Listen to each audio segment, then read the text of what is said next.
Anda kembali menyaksikan program One on One. Kita lanjutkan diskusi kita bersama dengan Pak Menteri Desa dan Pembangunan Daerah Tertinggal. Pak Menteri, di belakangan beredar kabar informasi ada larangan toko retail modern beroperasi di sekitar wilayah Koperasi Desa Merah Putih. Benarkah larangan tersebut, Pak Menteri? Ya, saya kira inilah bahayanya media sosial yang mungkin sebagiannya tidak bertanggung jawab dalam bermedsos ya. Dan saya kira ini perlu kita ambil pelajaran. Kita boleh menyebarkan berita, tapi jangan berita hoax. Ya, jadikan media sosial itu untuk kita melakukan kebaikan. Jangan menyebarkan fitnah. Atau apalagi membuat propaganda dan provokasi. Yang akibatnya itu mengganggu stabilitas atau mengganggu hajat hidup orang banyak. Nah, yang ditanya Mbak Pena tadi, memang dalam 2 minggu terakhir, ini saya yang korbannya. Ya kan, jadi di media sosial, TikTok dan lain-lain itu, seolah-olah saya bicara akan menutup warung. Nah, itu AI, ya kan? Dan saya nggak pernah menyampaikan itu satu kesempatan apapun. Nah, maka untuk tertibnya bermedsos, karena saya lihat yang netizen yang baca atau merespon dari AI itu banyak yang percaya. Ya, kita juga mungkin nggak nyalakan mereka, mungkin mereka juga belum terlalu memahami atau karena terlalu cepat merespon itu tanpa melihat apakah ini benar atau enggak. Nah, maka untuk menghentikan ini, kami akhir Juli kemarin, dan kemarin juga baru 1 hari yang lalu, tim Kemendes datang ke Mabes Polri, Mbak Pena, untuk mengadukan yang membuat fitnah ini. Jadi Menteri Desa, Menko Pangan nggak pernah bilang mau nutup warung, itu nggak pernah. Dan itu nggak mungkin terjadi. Saya kan orang desa, nggak mungkin itu. Dan itu orang Bapak Presiden, termasuk badan usaha milik desa atau toko kelontong. Saya langsung tanya Bapak Presiden waktu bulan puasa tahun lalu, ketika Kopdes dibentuk, saya bilang, Pak, di mana Pak Presiden? Ada badan usaha milik desa di desa itu, atau ada kegiatan ekonomi lain? Sama-sama jalan. Tidak boleh saling meniadakan. Jadi ini fitnah besar. Jadi saya minta hentikan itu dan saya minta tangkap orang. Karena menurut saya ini tidak sehat yang begini, ya. Jadi janganlah mengganggu program yang mulia ini diganggu dengan hal-hal yang tidak bertanggung jawab. Apalagi itu meresahkan masyarakat. Ya, istilah saya itu kalau nggak bisa membangun, ya jangan merusak, itu lebih baik lah. Ya kan? Atau kalau tidak bisa membantu pemerintah, jangan merituki, cukuplah. Ya. Jadi kita sebagai anak bangsa, sejatinya kita sama-sama punya tanggung jawab membangun negeri ini. Minimal hati kita ini bersih. Tidak boleh menyebabkan fitnah dan hoax itu. Nah, salah satunya karena itu saya pastikan 100% hoax dan berita fitnah, saya sudah lapor ke Mabes Polri untuk menangkap orang itu biar ada efek jerah. Jadi jangan main-main bermedia sosial, karena itu ada undang-undang juga, undang-undang ITE. Ya kan? Jadi boleh kita punya kebebasan, Mbak Bella. Tapi kebebasan kita itu dibatasi dengan aturan yang ada. Jadi jangan tidak bisa kita semena-mena, tidak bisa kita melakukan apa saja tanpa tanggung jawab atau tidak sesuai fakta. Itu akan ada akibat hukum. Nah, maka saya minta betul dengan Pak Polisi, sekali lagi tangkap orang itu proses hukum, dipublish. Nah, mudah-mudahan yang lain tidak ikut-ikutan. Karena harus kita hentikan yang begini, tidak sehat begini. Kita nggak ngomong, dibuat seperti ngomong. Dan yang kita nggak enak itu ada masyarakat yang terprovokasi, ya. Akhirnya menyerang pemerintah, kemudian mencaci maki pemerintah. Sementara pemerintah kan nggak melakukan itu, gitu. Justru pemerintah dengan adanya Kopdes ini, Mbak Bina, ingin berkolaborasi. Ya, ingin berkolaborasi. Tidak ada yang ditinggalkan, tidak ada yang ditiadakan, gitu loh. Maka kita menganut itu, kata Bapak Presiden itu, kita ini bukan Superman, tapi super tim. Bagaimana Kopdes nanti bersama dengan UMKM? Bagaimana nanti Kopdes bersama dengan warung-warung kecil? Bagaimana Kopdes bersama dengan badan usaha milik desa? Jadi ini nggak ada dalam sedikit pun benak kita untuk mematikan kelompok usaha yang lain. Justru kita ke dalam Kopdes ini ingin di desa itu ekonominya bergerak secara masif dan tidak ada yang ditinggalkan. Jadi saya pastikan berita bahwa Menteri Desa, Menko Pangan Pak Yulisan ingin menutup warung itu fitnah besar. Dan sekarang kita minta itu diproses hukum. Oke. Tapi kan sebetulnya aturan toko retail itu ada ya Pak Menteri? Ada. Kalau retail modern ada. Yang atur itu Menteri Perdagangan. Misalkan lokasinya di mana, jaraknya berapa, boleh dibangun di mana, tanggung jawab sosialnya bagaimana, ya itu retail modern diatur. Nah kemarin juga misalkan ada yang ditutup di Lombok Timur, kemudian ada di Bulukumba, retail modern ditutup ya, nyalakan saya lagi. Sementara Bupati menutup itu karena retail modern itu salah aturan. Nah publik kembali lagi dibelokkan. Karena retail modern itu katanya saya dengar nggak bayar pajak lah, tempatnya salah, ya kan? Ya itu memang harus tertibkan. Jadi kita bernegara ini ada aturan mainnya. Retail modern nggak bisa juga semena-mena. Nah maka waktu itu juga di Komisi 5, Mbak Pena, saya usul waktu itu.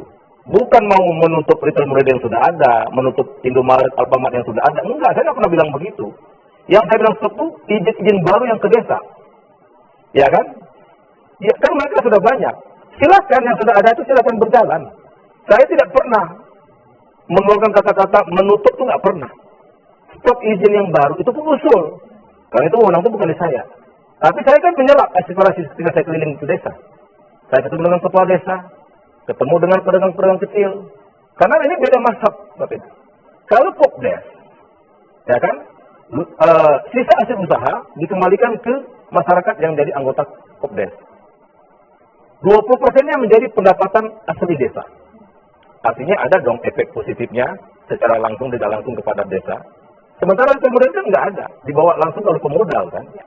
Nah itu maksud saya, yang sudah ada silakan jalan. Saya tidak pernah bilang menutup. Tapi untuk izin yang ke desa-desa.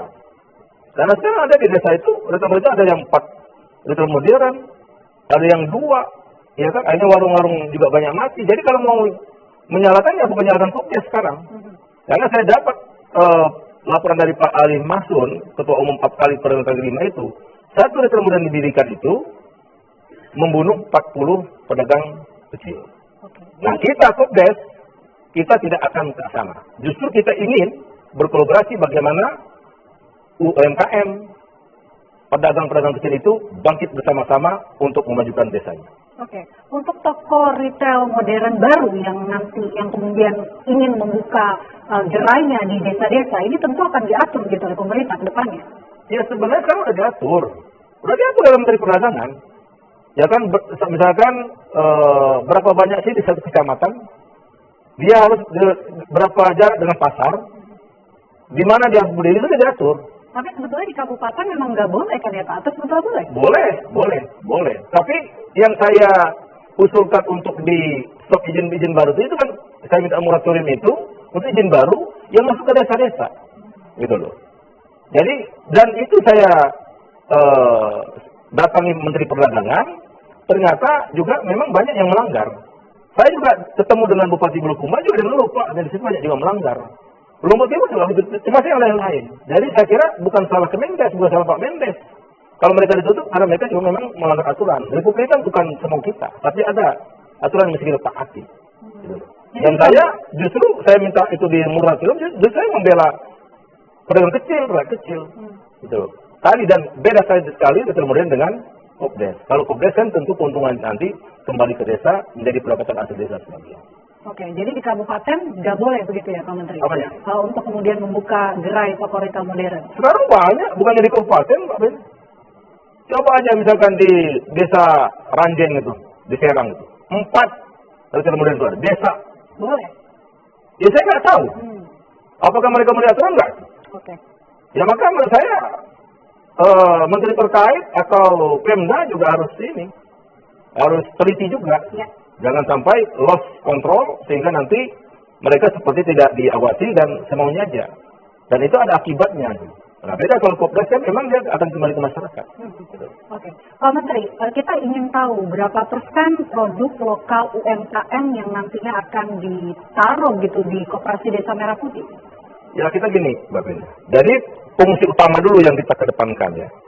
Jadi Kopdes ini akan menjadi infrastruktur pemerintah untuk menyalurkan barang bersubsidi. Tadi kan pidato Bapak Presiden kan? Ya. Tidak boleh barang bersubsidi diperjualbelikan. Karena itu uang negara.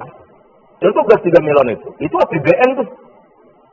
Yang harus dinikmati oleh rakyat yang memang betul-betul berhak mendapatkan subsidi. Tapi faktanya kan masyarakat belinya jauh lebih mahal. Nah itu yang mau diatur oleh pemerintah. Sehingga subsidi uang negara itu benar-benar dinikmati oleh masyarakat. Kemudian tadi dia berfungsi untuk off-taker. Nah yang lain, tadi UMKM, sekaya Mbak Pina ya, boleh. Bicara mengkopdes, boleh. Bahkan dengan adanya jaringan ini, UMKM yang desa ini juga bisa ke desa yang lain. Saling tukar produk, boleh. Bagus malah. Atau misalkan di Kementerian Desa, kita misalkan punya desa tematik. Ya, kalau misalkan desa ini punya kopdes, dia nanti bumdesnya atau kelompok taninya punya penghasilan bawang, tapi mungkin bawangnya berlebih di desa ini, dia bisa kirim ke kopdes yang lain. Jadi bukan hanya UMKM, Pak. Jadi desa tematik ini menjadi program kita juga. Desa yang petelur, kita buat juga desa yang petelur. Ujungnya apa? Kita bisa membangun kopdes dan juga untuk rantai pasok bahan baku MBG. Nah ini maunya Bapak Presiden. Jadi filosofinya sangat dalam, sangat mulia sekali. Dan ini sudah kelihatan sekarang. Contoh kemarin itu misalkan ketika libur MBG kan, ketika sekolah libur, itu harga telur langsung anjlok, ya kan? Tapi ketika mereka mulai lagi MBG, harga telur normal sekarang. Malah masyarakat petani telur peternak ayam telur malah tersenyum. Atau ayam pedagang juga begitu. Itulah efek efeknya itu luar biasa.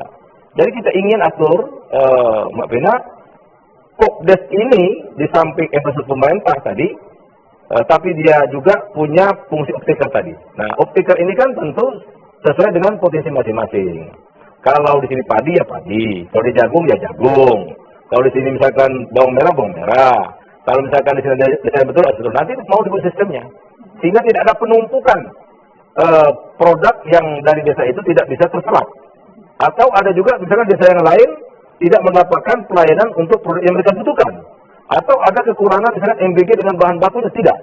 Maka kita akan ada nanti kebijakan closed loop ekonomi. Jadi misalkan kayak MBG itu mengambil bahan bakunya dari sekitar desa itu. Inilah maksud Bapak Presiden itu membangun desa itu.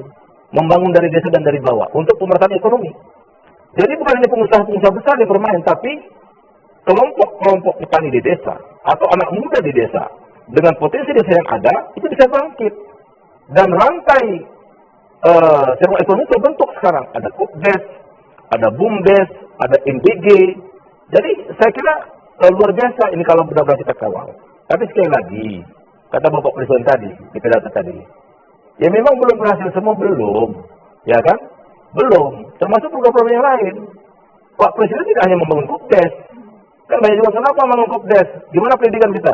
Loh yang direhab sekolah 70.000 belum ada semenjak sebelumnya ada tahun direhab 70.000 sekolah. Artinya Pak Presiden tidak hanya melihat satu sisi aja yang dibutuhkan. Tidak hanya membangun MBG, tidak hanya membangun kopdes, tapi jembatan coba kemarin tuh 3.400 diresmikan. Belum ada sebanyak itu.